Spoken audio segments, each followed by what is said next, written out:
Picture two people, same age, same salary, same city, same everything. The first person, call him David, spends his 20s the way most people do.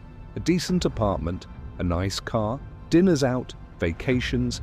He works hard, he saves a little. He figures he'll start investing when things settle down. Things never settle down. He is 42 years old and he is starting from zero. The second person, he'd call her Sarah, makes one decision at 28 that David never makes. She buys one small asset, then another. By 35, she owns three things that make money whether she works or not. She is 42 years old and she has already won. Same starting point, same income, completely different destination. This video is about the decision that separates David from Sarah. It is about what happens mathematically, financially, psychologically when you reach 40 without having built a single asset. And it is about what becomes possible when you start before 35. This is the Silent Tycoon. The first thing you need to understand is what an asset actually is, not the textbook definition, the real one. An asset is anything that puts money into your pocket without requiring your time. A salary is not an asset. A salary is a trade, your hours for their dollars. The moment you stop working, the money stops coming. An asset is different. An asset works while you sleep. It works while you eat. It works while you are on vacation, in the hospital, or simply watching your children grow up. Real estate is an asset. A tenant pays your mortgage while the property appreciates. Stocks are assets. A company's employees generate profits that flow to you as dividends. A business system is an asset. Once built, it operates without your constant presence. Even a skill, a genuinely rare, valuable skill, can become an asset, generating income through royalties, licensing, or passive demand. The critical word in all of this is before 35, because of one force that most people understand in theory and almost nobody applies in practice: compound growth. If you invest $1,000 at 25 at a 10% annual return, by 65 you will have $45,000. If you wait until 35 to invest that same $1,000, you will have only $17,000. Same money, same return, 10 years later. The difference is $28,000 came from a single $1,000 decision. Now scale that to a lifetime of decisions. The person who starts building assets at 25 and invests $500 a month will retire with over $3 million. The person who starts at 35 with the same $500 a month will retire with $1 million. The person who starts at 45 will retire with $300,000. Same discipline, same sacrifice. The only variable is when they began. This is not a metaphor, this is arithmetic. And the arithmetic does not care about your intentions or your circumstances or your reasons for waiting. It only cares about time. David, our man who is starting from zero at 42, is not a bad person. He is not lazy. He is not stupid. He simply believed, as most people believe, that there would always be more time, that the right moment was coming, that he would start investing seriously once the student loans were paid, or once he got the promotion, or once he and his wife bought a house, or once the kids started school. Each of these felt like a beginning. Each of them was a delay. The cruelest part of compound growth is that it does not announce itself. The early years feel slow.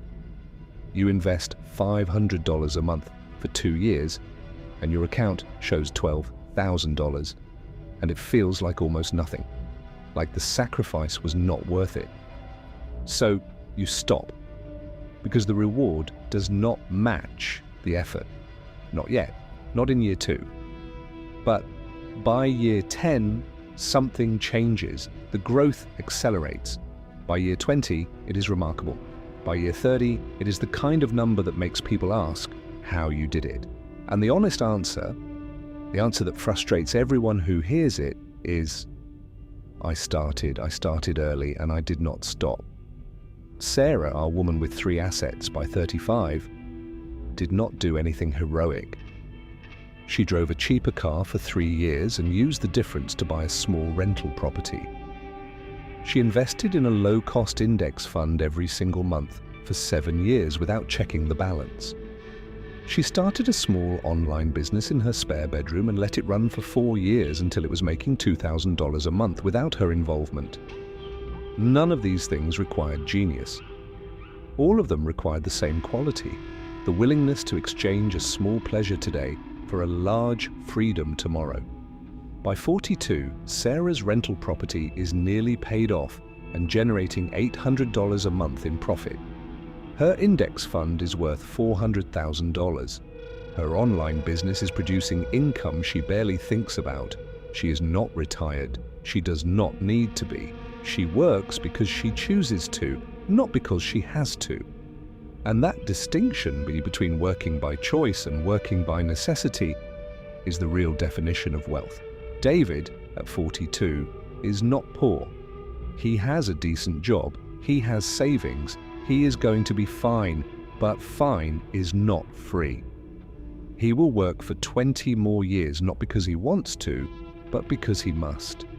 Because the window for compound growth has narrowed significantly, because the decisions he didn't make at 28 are now costing him in ways that cannot be undone, only managed.